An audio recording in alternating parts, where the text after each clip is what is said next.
In this video, I'm going to continue with the present tense.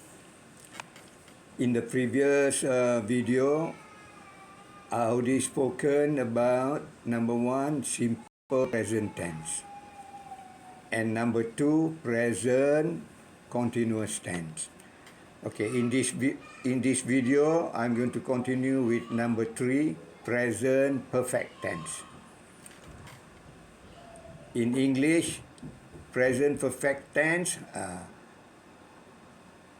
means the action completed and an unspecified time, iaitu tindakan atau perbuatan itu telah tamat di waktu yang lampau.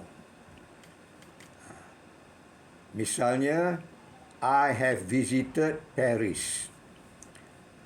Mesti tengok, mesti ingat situ verb yang ada kat situ. Have visited. Have visited. Dalam bahasa Melayu, saya telah melawat Paris.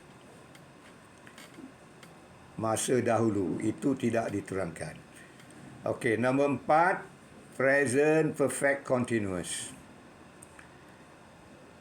Action started in the past and still ongoing, atau tindakan atau perbuatan itu telah bermula di waktu yang lampau dan masih lagi berlalu sekarang.